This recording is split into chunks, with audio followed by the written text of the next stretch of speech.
आज 24 फरवरी मंगलवार को प्रदेश के वित्त मंत्री ओपी चौधरी ने विधानसभा में आम बजट पेश किया। बजट पेश होते ही प्रदेश भर में इसकी चर्चा शुरू हो गई। बिलासपुर में भी हमारी टीम ने अलग अलग वर्गों के लोगों से बातचीत कर उनकी प्रतिक्रिया जानी। सबसे पहले राजपत्रित कर्मचारी अधिकारी संघ के जिला अध्यक्ष से बातचीत की गई। उन्होंने बताया कि संघ की 11 सूत्रीय मांगों में कैशलेस इलाज की सुविधा प्रमुख मांग थी, जिसे सरकार ने बजट में मंजूरी दी है। इस फैसले से कर्मचारियों और उनके परिवारों को बड़ी राहत मिलेगी। उन्होंने इसे सकारात्मक कदम बताते हुए सरकार का आभार जताया। वहीं पत्रकारों से बातचीत में मिश्रित प्रतिक्रिया सामने आई। पत्रकारों ने कहा कि बजट में भ्रमण और अन्य सुविधाओं के लिए जो प्रावधान किया गया है वह सराहनीय है। हालांकि उन्होंने यह भी मांग रखी कि पत्रकारों के लिए जमीन आवंटन, विज्ञापन सुविधा और अन्य कल्याणकारी योजनाओं पर भी सरकार को गंभीरता से विचार करना चाहिए। दूसरी ओर व्यापारी वर्ग ने बजट को लेकर नाराजगी जताई। व्यापारियों का कहना है कि इस बार बजट में बिलासपुर जिले के लिए कोई विशेष प्रावधान नजर नहीं आया।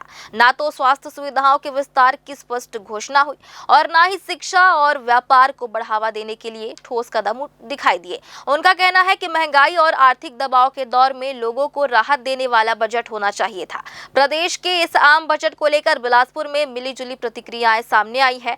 कुछ वर्गों ने राहत महसूस की तो कुछ ने इसे निराशाजनक बताया। अब देखना होगा कि बजट की घोषणाएं जमीनी स्तर पर कितनी तेजी से लागू होती है और आम जनता को कितना लाभ मिल पाता है।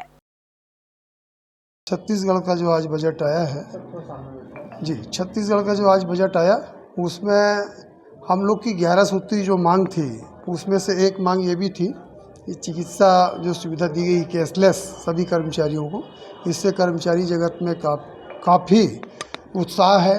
लोगों ने अभी उनके फ़ोन भी आए और उनसे मिल कर के प्रसन्नता हुई। कर्मचारी अधिकारी फेडरेशन की तरफ से मैं सरकार का हार्दिक आभार प्रकट करता हूं और आशा और उम्मीद करता हूं कि जो हमारी अन्य मांगे हैं उसको भी भविष्य में छत्तीसगढ़ सरकार ध्यान देगी। ओपी चौधरी साहब से बड़ी उम्मीद थी प्रदेशवासियों को कि उनका बजट प्रदेश के हित में होगा, परंतु ऐसा लगता है बजट को देखकर कि वे मान गए हैं कि छत्तीसगढ़ में कानून व्यवस्था की जो दृष्टि है वह लचर हो चुकी है, तो इसलिए नए थानों को बनाने पर उन्होंने विशेष जोर दिया है।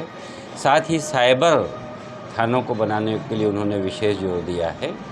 और यह दुर्भाग्यपूर्ण है कि जो एक सबसे शांत प्रदेश माना जाता था छत्तीसगढ़, आज नक्सली आंदोलन लगभग समापन की ओर बढ़ रहा है। तो यहाँ कैसे इतनी गंभीर स्थिति आ गई कि हर दिन अपराध की घटनाएं बढ़ते जा रही हैं। ये विचारणीय प्रश्न है। यह सोचना चाहिए शासन को कि थाने बढ़ते जा रहे हैं, अपराध कम नहीं हो रहे। तो ये क्या कारण है, इसका जो निदान परम आवश्यक है। दूसरा चीज़ मैं जो बजट में देखता हूँ, अभयारण्यों को बनाने के लिए, नए वनों के निर्माण के लिए छत्तीसगढ़ गवर्नमेंट कृत संकल्पित होती महसूस कर रही है अपने आप को, परंतु देखा यह जाना चाहिए कि जो सरगुजा के वन हैं, हसदेव के वन हैं, जो कि जागृत होकर पूरे देश को अपनी ओर पुकारते हैं, बादलों को अपनी ओर पुकारते हैं, वर्षा वन हैं, कुछ लोगों के पैसा कमाने के लिए आज हम उनको नष्ट करते जा रहे हैं और शायद वही हाल बस्तर का भी होने वाला है। छत्तीसगढ़ का बजट आया है। हमारे मुख्यमंत्री आदरणीय विष्णुदेव साय जी और वित्त मंत्री ओपी चौधरी के द्वारा ये बजट प्रस्तुत किया गया है। ये बहुत ही अच्छा बजट आया है। सभी वर्गों का ध्यान रखा गया है। सबका साथ सबका विकास, और इसमें महिलाओं के लिए विशेष प्रावधान भी रखा गया है, जिसमें महतारी बंधन योजना की राशि बढ़ाई गई है।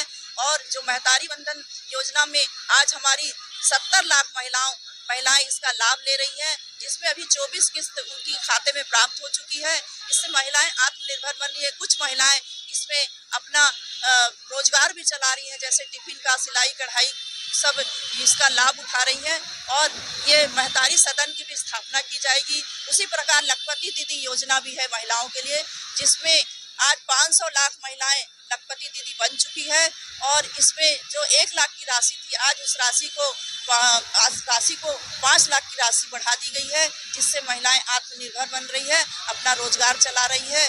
और इसी तरह सभी वर्गों का ध्यान रखा गया है मुख्यमंत्री जी के द्वारा। भारत देश में अन्य प्रांत में दिव्यांगजनों का पेंशन की राशि ज़्यादा है कि छत्तीसगढ़ में ही बहुत कम है और काफ़ी पुरानी मांग है। हमें उम्मीद था कि दिव्यांगजनों का जो मांग है उसे पूरा करेंगे। साथ ही जो शासकीय कर्मचारी अधिकारी है, जो वाहन भत्ता जो केंद्र का 2000 है, उसके मांग के लिए हम लोग लगातार मतलब प्रयास कर रहे हैं छत्तीसगढ़ शासन से कि हमें भी राज्य सरकार के कर्मचारी को वाहन भत्ता में वृद्धि हो, परंतु इस बजट से तो हमें उम्मीद नहीं लगा। राज्य सरकार ने विधानसभा सदन में बजट पेश किया है और निश्चित ही ये कहना तकलीफ की बात है कि निर्धारित समय में बजट सत्र शुरू नहीं हो पाया। सदन के अंदर वरिष्ठ नेता इंतजार करते रहे और मुख्य रूप से उद्योगों पर आधारित बजट है। छत्तीसगढ़ के स्थानीय लोगों को और युवाओं को इस बजट में कोई विशेष स्थान और महत्व नहीं दिया गया है। यह छत्तीसगढ़ वासियों के लिए तकलीफ की बात है।